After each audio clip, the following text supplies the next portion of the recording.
Hi hello నమస్తే welcome to RTV. Ustaad Bhagat Singh versus Dhurandhar 2 March 18th evening నుంచే premieres పడుతున్నాయి. నైజాంలో మాత్రం Ustaad Bhagat Singh March 19th morning నుంచి 7:30 నుంచి షోస్ పడుతున్నాయి. ఇక్కడ ప్రీమియర్స్ లేవు, ఎటువంటి టికెట్ హైక్ కూడా లేదు. మరి వీటి రెండింటి మధ్య ఎటువంటి పోటీ ఉంది, మూవీ ఎలా ఉండబోతుంది, ఇదంతా చాలా క్లియర్గా మాట్లాడదాం. మనతో పాటు సినీ క్రిటిక్ దాసరి విజ్ఞాన్ ఉన్నారు. హలో విజ్ఞాన్ గారు. నమస్తే. First of all Ustaad Bhagat Singh trailer ఎలా అనిపించింది మీకు? ఇట్స్ ఓకే, బాగానే ఉంది. 2 days ఏదో అయింది కదా రిలీజ్ అయ్యి.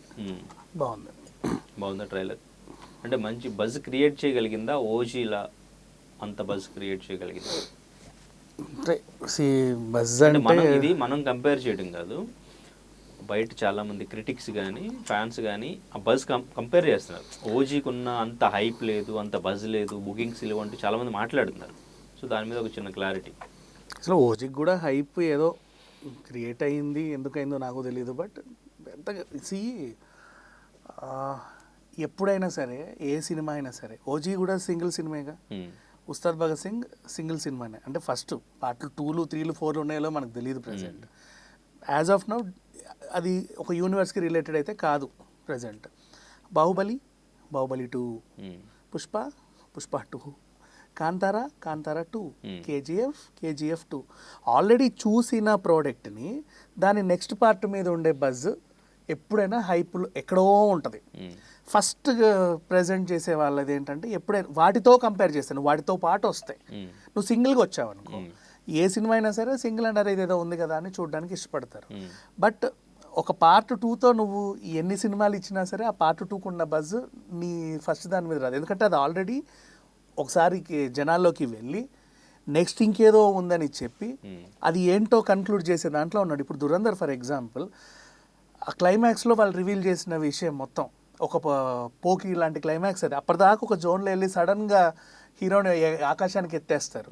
ఇక్కడ కూడా అంతే, అసలు వీళ్ళే మిషన్ ప్రకారంగా ఆయన పంపడం, జైల్లో ఉరిశిక్షకి రెడీగా ఉన్న ఖైదీని ఇంకో జీవితం ప్రసాదించడం, అతను అక్కడికి వెళ్ళి నా దేశం అని కొట్లాడడం, తన చేతులతోనే గన్ ఇస్తే వాళ్ళు 26/11లో ఆ ఫేసెస్ని వాడు చూడడం, అండ్ నెక్స్ట్ ఆ దేశానికి చొచ్చుకొని పోయి అక్కడ ఉన్న వాళ్ళందరినీ డిఫీట్ చేసి ఆ స్థాయికి ఎదగలడం, ఇదంతా కూడా చూస్తూ ఉంటే ఎంత బాగుంది. ఇప్పుడు ఫర్ ఎగ్జాంపుల్ చివరికి కూడా అక్కడ అతన్ని కాపాడుకోవడానికి లాస్ట్ ఆ అమ్మాయిని వాడుకున్నాడు. ఆ వీడియో రిలీజ్ అంత కొంచెం సినిమాటిక్గా అనిపించినా కూడా what ever. But next part అంటే దేశభక్తిలా ఉన్న సినిమాలకి ఎప్పుడైనా సరే ఒక డిఫరెంట్ ఫ్యాన్ బేస్ ఉంటుంది, నీకు తెలిసిందే అది. సో అట్లా దీని మీద విపరీతమైన ఇంట్రెస్ట్. అండ్ నెక్స్ట్ హీరోయిజంలో కూడా చాలా ఉంది. ఆ కొత్త అమ్మాయి కూడా క్యూట్గా ఉంది. సో ఆల్రెడీ జనాల్లోకి వచ్చి చొచ్చుకొని పోయారు కాబట్టి, అండ్ వచ్చిన జస్ట్ 2-3 monthsకే పార్ట్ 2 అంటే అది ఇంకోటి మళ్ళీ. మిగతా పార్ట్ 2 అన్నీ ఒక ఎత్తు, ఇదొక ఎత్తు. మిగతా పార్ట్ 2 అన్నీ కూడా 2 ఏళ్ళకో 3 ఏళ్ళకో 4 ఏళ్ళకో వస్తాయి. కానీ ఈ పార్ట్ 2 అనేది నీకు ఇది ఇంకా ఓటీటీలో ఫ్రెష్గా ఉన్నప్పుడే కంటెంట్ ఇమ్మీడియట్గా ఒక పార్ట్ వేసేసారు. సో ఎప్పుడైనా దీనికి ఉండే హైప్ దానికి ఉంటుంది. ఇంకా ఉస్తాద్ అంటావా, పవన్ కళ్యాణ్ గారి సినిమాలు ఎలా ఉంటాయి అంటే గత బ్రో నుంచి చూసుకున్న ఈ మధ్యలో ఫ్యాన్స్ని బేస్ చేసుకునే వాళ్ళ సినిమాలు ఎంచుకుంటారు మోస్ట్లీ. సో వాళ్ళ ఫ్యాన్స్కి కావాల్సిన ఎలిమెంట్స్ అన్నీ ఉంటాయి కాబట్టి ఖచ్చితంగా వాళ్ళ ఫ్యాన్స్ చూస్తారు, ఎంజాయ్ చేస్తారు. మిగతా వాళ్ళందరూ చూసి ఎంజాయ్ చేస్తారా లేదా అనేది తర్వాత సంగతి. సో అయితే ఇప్పుడు దురందర్ 2కున్న బజ్ ఉస్తాద్ భగత్ సింగ్కి లేదు అంటున్నారు. సో ఇప్పుడు ఆ టికెట్ బుకింగ్స్ కూడా ఇదే ప్రాబ్లమ్. అండ్ ఇంకా వీళ్ళు ప్రీమియర్స్ పెట్టకపోవడానికి, టికెట్ హైక్ పెట్టకపోవడానికి ఇదే రీజనా? పార్ట్ 2లతో నువ్వు పోటీకి వచ్చినప్పుడు ఎప్పుడైనా సరే, ఏ సినిమా అయినా సరే, నువ్వు సంక్రాంతికి వచ్చినా పార్ట్ 2లతో పోటీకి వచ్చినా టికెట్ హైకులు ప్రీమియర్లు వేసుకోకపోవడమే ఉత్తమం. అంతే. ఇంకా కావాలంటే ఆ పార్ట్ 2 వాడు పొద్దున్న రిలీజ్ చేసుకున్న తర్వాత నువ్వు 10 తర్వాత రిలీజ్ చేసుకున్నా బాగుంటుందేమో. మరి ముందుకు ఎందుకు వచ్చారు? 1 week ముందుకి సేమ్ డేట్కి ఎందుకు వచ్చారు?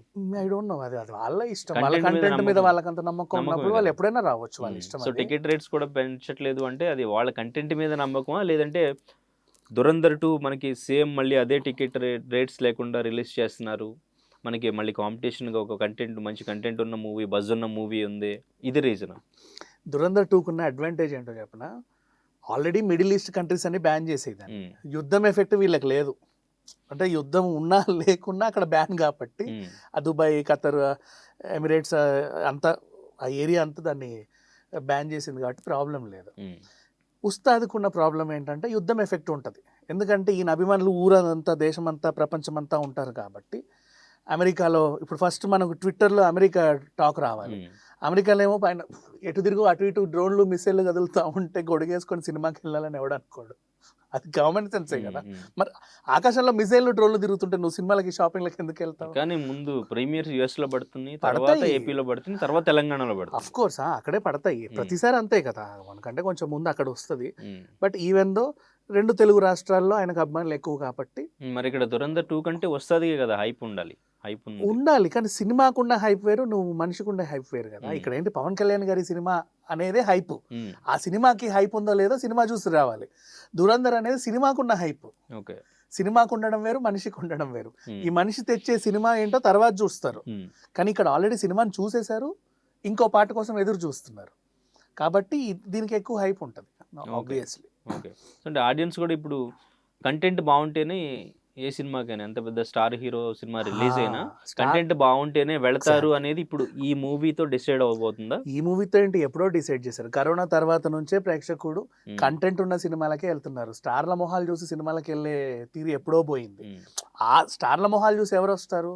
ఆ స్టార్కున్న అభిమానులు వస్తారు. ప్రపంచం అంతా రాదు కదా. ప్రపంచం అంతా ఎప్పుడు వస్తుంది? ఆ సినిమా బాగుంటే వస్తుంది. ఇప్పుడు కోర్టు ఎవరు మొహం చూసి వెళ్ళారు? బలగం ఎవరు మొహం చూసి వెళ్ళారు? సినిమా అంతే, కంటెంటే మాట్లాడతారు. కాంతారా కూడా అంతేగా, కంటెంట్, ఓన్లీ కంటెంట్. హీరోల మొహాలు చూసి సినిమాలకి వెళ్ళిపోవడం అసలు అది ఎప్పుడు, అది అయిపోయింది, ఆ యుగమే అయిపోయింది. ఇప్పుడు ఎవరు వెళ్ళట్లా బేసికలీ. అండ్ ఇంకా ఉస్తాద్ భగత్ సింగ్ సంబంధించి ఇంకొక చిన్న కాంట్రవర్సీ నడుస్తుంది.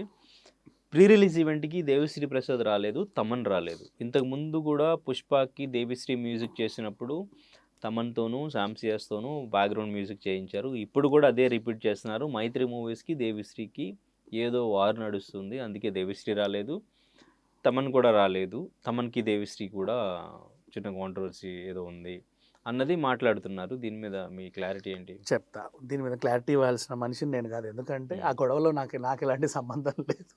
వాళ్ళకి గొడవ ఉన్న విషయం, వాళ్ళకి గొడవ ఉన్న విషయం కూడా వాళ్ళ వ్యక్తిగత అంశం. అది ఇప్పుడు ఉందా లేదా వాళ్ళ వ్యక్తిగతం అమ్మా. ఉన్నా మంచిదే, ఉండకపోయినా మంచిదే. మనకెందుకు, అనవసరం కదా టాపిక్ అది.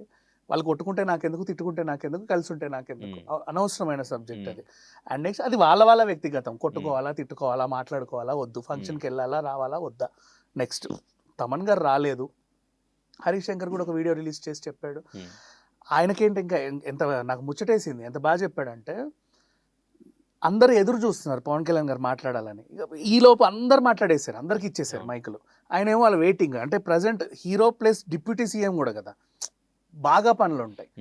5 మినిస్ట్రీలు ఉన్నప్పుడు ఇంకా ఎక్కువ పనులు ఉంటాయి. ఆ టైంలో ఆయన్ని పంపాలి. కానీ అందరూ మాట్లాడేస్తారు, ప్రతి క్యారెక్టర్ నేను ఇలా చేసిన, అలా చేసిన, ఈ సినిమా అది ఇదని మాట్లాడేసరికి ఆ గ్యాప్ని తగ్గించడానికి హరీష్ శంకర్ గారు గబగబా ముగించారు. ఆ గబగబా ముగించడంలో రాశి ఖన్నాని ట్రైలర్ కట్ చేసిన ఆయన్ని, తమన్ బావా అన్నాడు. వీళ్ళని మర్చిపోయాడు. మర్చిపోవడం అంటే ఇగ్నోర్ చేసినట్టు కాదు, వీళ్ళనంత ఫాస్ట్గా ఫినిష్ చేయడం దాని ఉద్దేశం అని ఆయన చెప్పుకున్నాడు. చూడు, అది ఎంత గొప్ప విషయం. మళ్ళీ లోపలికి వెళ్ళి వీడియో చేయడం అక్కడ నాకు బాగా నచ్చేసింది అనమాట. సో ఎవరిని మర్చిపోరు. తమన్ రాలేదు అంటే ఒక చిన్న మన వైపు నుంచి కూడా తెలిసింది ఏదైనా ఉంటే, ఇప్పుడు తమన్ రాలేదు అనుకున్నాం, ఆయనకి ఇంకేదో పనులు ఉంటాయి కదా. ప్రతి ఎవరి వర్క్స్ వాళ్ళకు ఉంటాయి. ఆయన వచ్చిన ఈవెంట్స్ ఉన్నప్పుడు మీరు ఎంజాయ్ చేశారు, రానప్పుడు ఏమైంది. మెయిన్ దేవిశ్రీ రావాలి కదా ప్రీ రిలీజ్ కి. ఆయన కూడా ఈ మధ్యకాలంలో ఒక మూవీ ప్రీ రిలీజ్ జరిగితే మ్యూజిక్ డైరెక్టర్ వచ్చి అక్కడ లైవ్ కాన్సర్ట్ లో ఏదైనా కొత్త సాంగ్ ఆడియన్స్ ముందు ప్లే చేయడం. ఇప్పుడు వీళ్ళ వాయింపులు ఎప్పుడో అయ్యాయి, ఈ సినిమా ఇప్పుడు వచ్చింది చాలా గ్యాప్ తర్వాత. అవునా, ఇప్పుడే వాయించి తెల్లారితే రిలీజ్ అయిన సినిమాలను కూడా వాళ్ళు అక్కడ ఉత్సాహంగా వస్తారు. ఈ లోపు వాళ్ళకి ఇన్ని పనులు ఉన్నాయి, ఇంకా వేరే వాటికి కూడా వాయించాల్సిన పనులు ఉంటాయిగా. ఆ వాయింపుల్లో ఇక్కడికి రాలేదేమో, అది వాళ్ళ కన్వీనియంట్ని బట్టి వస్తారు, రారు, అంతే. ఓకే, సో ఇంతకుముందు రిలీజ్ అయిన మూవీస్తో ఓజీ కానీ హరిహర వీరమల్లి వీటితో కంపేర్ చేస్తే ఈ భగత్ సింగ్కి సంబంధించి ఉస్తాద్ భగత్ సింగ్ ఎలా ఉంటుంది, కలెక్షన్ ఎలా ఉంటుంది, దీని బజ్ మీద మీ ఒపీనియన్ ఏంటి? ఫర్ ఎగ్జాంపుల్ హరీష్ శంకర్ గారు గబ్బర్ సింగ్ తీసినప్పుడే చెప్పాడు, నేను ఆయన అభిమానిని.